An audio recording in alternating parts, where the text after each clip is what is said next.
I love the Plants vs. Zombies franchise. It manages to be a kid-friendly franchise despite having brainy zombies with simple and enjoyable gameplay. Even the gun and warfare games are surprisingly good. But you know what isn't good in the franchise? Battle for Neighbourville. The game just does not live up to the other PvZ shooter games. One day, I got a phone call. It was from an anonymous caller who said the following in a raspy old voice. You have been picked up with Battle for Neighbourville 2. Me, of all people? When can you send it to me? I asked, trying to hide my excitement. You'll get it tomorrow. The anonymous caller said. The game is a bit different, so if anything bad happens, please destroy the disc to avoid anyone else from discovering it. He then hung up abruptly. I didn't know what to think, so I just went to bed since it was 6 p.m. I didn't get much sleep in my excitement. Was this man telling the truth? If he had the game, why give it to me? In the morning, I heard my doorbell ring. I ran to the door, but no one was there. A single disc laid on the floor with the words, Battle for Neighbourville 2. On it, the disc was completely black apart from the title, and the 2 was red. No age rating, nothing about its compatible consoles. I took the disc inside and tried putting it into the Xbox. It worked, surprisingly. So, it was an Xbox game. Almost immediately the title screen popped up, and it looked like an empty field with nothing but the title on it. I clicked on the A button, and the game gave me a single game mode option, titled Shadow Mode. Odd, I clicked A again, and it was a given character option. There was no option to play as a zombie, just 2 plants, those being Tanglecope and Gravebuster. I clicked Gravebuster and the game began. I was spotting an empty field, the same one on the title screen. There was a single zombie nearby, which came towards me very slowly. There was no option to attack, so what was I meant to do? When the zombie was right next to me, I was given an option to attack by clicking on the white button. And when I did, the game showed the Gravebuster lifting up and levitating on top of the zombie. It then slowly started gnawing on the zombie's head. I saw what looked like bones and blood flaking down to the ground while the Gravebuster killed the zombies.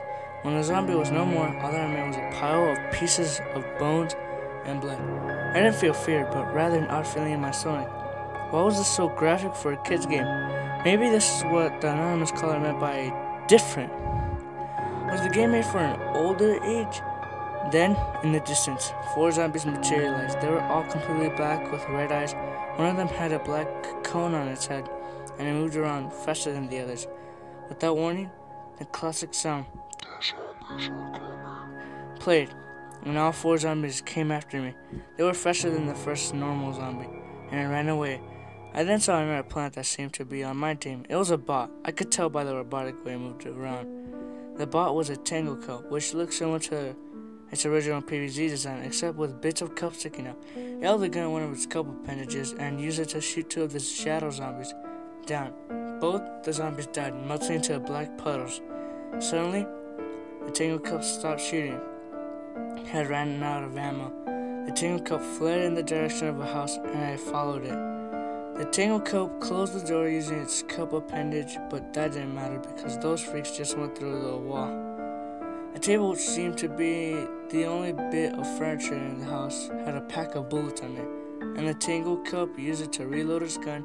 The Tanglecope shot down one of the zombies and then went for the cone. The Tanglecope shot off its cone, but it then ran out of ammo. Conehead Shadow stuck its hand into the Tanglecope and started tearing its cup apart until the Tanglecope died. I was horrified. Why was this game so graphic? It then turned its head at the screen. At me.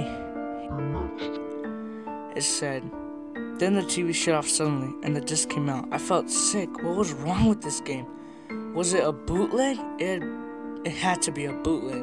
I then heard something. It was like a faint blowing of wind. A black hand stuck through the walls of my house, and my heart skipped a beat. It was that same Conehead Shadow. It said in a low, distorted voice. I grabbed my gun, which was in the same room as my Xbox, and shot at it. But those bullets did nothing! The zombies leaped at me and clasped its hand around my throat. It said, "Was this it?" I thought. I still had the gun in my hand. I remembered what an anonymous caller said. If anything bad happens, destroy the disc. So using the last of my energy, I shot the disc using my gun. The shadow said. A large hole formed in the disc, and a similar hole formed in the zombie's body. It then melted into a black puddle, and the puddle slowly faded away. Looking back, I know that I dodged a bullet there. The fact that I'm still alive today, telling you this, is pure luck. Battle for Neighbourville may be a dead game, but I never knew it could kill you in return.